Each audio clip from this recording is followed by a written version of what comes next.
Chers concitoyens, après 2 années et demie qui nous séparent de la présidentielle de mars 2024, le Sénégal continue à se mouvoir dans un chemin parsemé d'embûches. Le temps des promesses a laissé progressivement la place à celui des désillusions. En raison des conditions de vie et d'existence des populations qui sont devenues plus ardues, le pouvoir d'achat des consommateurs se déprécie au fil du temps, tandis que le monde des entreprises crie son désarroi. Il en va de même du monde rural qui continue à se confronter à des difficultés structurelles, ainsi que de l'emploi qui reste une urgence nationale. L'école et l'université doivent répondre aux attentes des jeunes et les préparer au métier de demain.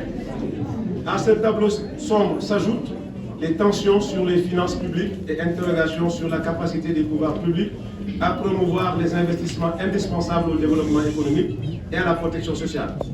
Devant ces nombreuses injections où chaque défi est une urgence signalée, tous les citoyens de la communauté nationale sont interpellés pour une prise de conscience réelle, afin de permettre à notre nation qui nous réunit de pouvoir sortir de l'ornière sans coup férir.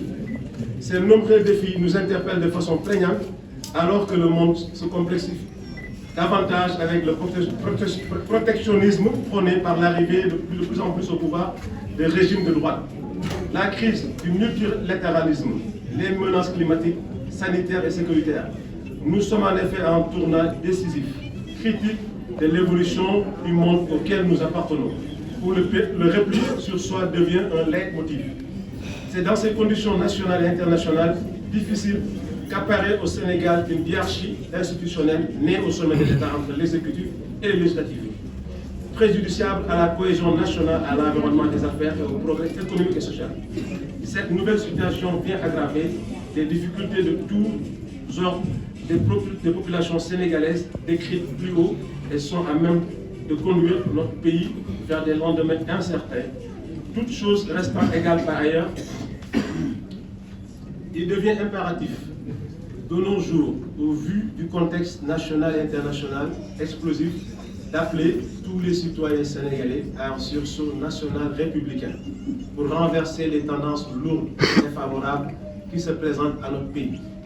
Cet appel citoyen à un sursaut national républicain s'adresse à tous les Sénégalais conscients des nombreux dangers qui guettent notre pays, au-delà des appartenances politiques, confessionnelles et communautaristes. Le respect des libertés de l'état de droit, de la démocratie et la nécessité de promouvoir le développement économique et la solidarité nationale. La défense de l'environnement et la protection des populations doivent être des consensus républicains intangibles et inaliénables de tous les citoyens. Il est grand temps de s'inquiéter, républicains, progressistes, humanistes. Le moment est venu de réagir et de nous mobiliser. Des forces obscures prospèrent par les moments de crise pour appeler contre les valeurs de la République et toutes les idées de progrès. Oui, il est grand temps de se lever comme un seul homme, droit dans ses bottes, au-delà de nos différences, dans le chemin qui nous réunit, pour défendre les valeurs communes de la République contre toutes les menaces. Oui, appelons à la responsabilité historique de tous les citoyens de ce pays, à la croisée des chemins, pour qu'un déclic républicain se produise chez toutes et ceux qui ont le cœur à la patrie. Voilà qui confère d'immenses responsabilités à tous les républicains pour, dans les débats et l'action, inverser le rapport des forces en faveur d'une rupture au service des priorités sociales, écologiques, culturelles et démocratiques. Il est urgent que les citoyens républicains empêchent que les forces obscures installent une longue et triste nuit au Sénégal, que nous aimons tous pour vivre réellement le développement, la liberté, l'égalité et la solidarité.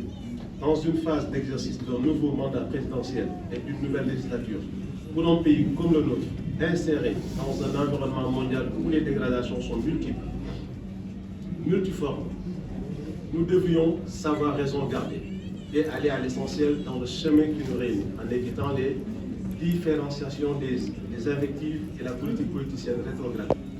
Les élections locales qui se profilent à l'horizon sont certes importantes, mais seule la démocratie locale devrait prévaloir sans le processus soit entaché par une boulimie, l'accaparement des cumuls de mandats et de veiller pour plein exercice de la citoyenneté dans un esprit républicain.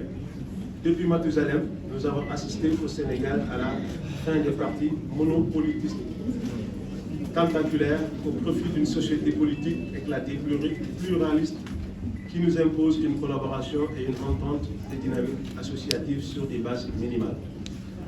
Bien entendu, ces mesures vigoureuses nous permettront de consacrer plus d'argent dans le secteur productif national, agricole et industriel et la promotion du secteur privé national.